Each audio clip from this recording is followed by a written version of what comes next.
ମାଇ channel. ଆଜି ସାଙ୍ଗମାନେ ମୁଁ ଆସିଛି ଯେଉଁ ସମୁଦ୍ର ପାଖକୁ ଏ ଯେଉଁ ବଙ୍ଗୋପସାଗରରେ ଆପଣଙ୍କର ବାଲେଶ୍ୱର ଡିଷ୍ଟ୍ରିକ୍ଟ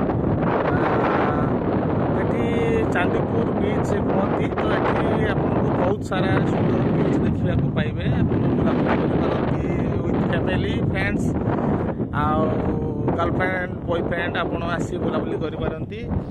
ଏବଂ ଏଠି ଆପଣଙ୍କର ଯେଉଁ ମନ୍ଦିର ରହିଛି ତାରିଣୀ ମନ୍ଦିର, ଏଠି ବହୁତ ସୁନ୍ଦର ପ୍ଲେସ୍ ଆପଣ ଆସି ଭିଜିଟ୍ କରିପାରନ୍ତି।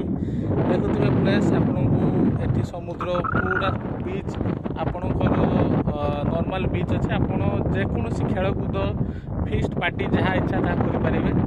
ଏପଟେ ଆପଣଙ୍କର ରହିଛି ଦେଖନ୍ତୁ ପୁରା ଗଛ, ପୁରା ପରିପୂର୍ଣ୍ଣ ଗଛ ଏବଂ ବହୁତ ସୁନ୍ଦର ଦୃଶ୍ୟ। ଆପଣ ମାନେ ନିଶ୍ଚୟ ଏ ଜାଗାକୁ ଭିଜିଟ୍ କରନ୍ତୁ। ଏଇଟା ହେଉଛି ବାଲେଶ୍ୱର।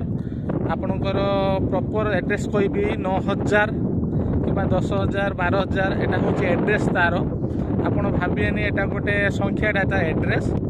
ତ ଆପଣଙ୍କୁ ଆସିବାକୁ ହେଲେ ବାଲେଶ୍ୱରରୁ ଆପଣଙ୍କୁ ଏଠିକି ପ୍ରାୟ ପାଖାପାଖି 20 କିଲୋମିଟର ହେବ। ଆପଣ ବାଲେଶ୍ୱର ପକ୍ଷାଘାତ ଛକଠୁ ଆପଣ ରସଲପୁର ହେଇ କସବା ହେଇ ଆପଣଙ୍କର ବର୍ତ୍ତନପୁର 9 ମାଇଲ୍, ତାପରେ ଆପଣଙ୍କର ଏଠି ଯେଉଁ ସମୁଦ୍ର ବିଚ୍ ଅଛି ଆପଣ ଏଠି ଭିଜିଟ୍ କରନ୍ତୁ। ବହୁତ ସୁନ୍ଦର ପ୍ଲେସ୍, ମୋ ନିଜ ଏକ୍ସପିରିଏନ୍ସ। ତ ସାଙ୍ଗମାନେ ଏହା କିଛି ଜଣାଇବାର ଥିଲା ଆପଣଙ୍କୁ। ଯଦି ଭିଡ଼ିଓଟି ଭଲ ଲାଗିଥାଏ ନିଶ୍ଚୟ ସାଙ୍ଗମାନଙ୍କୁ ସେୟାର କରନ୍ତୁ ଏବଂ ବୁଲିବାକୁ ଆସନ୍ତୁ। ଜୟ ଜଗନ୍ନାଥ।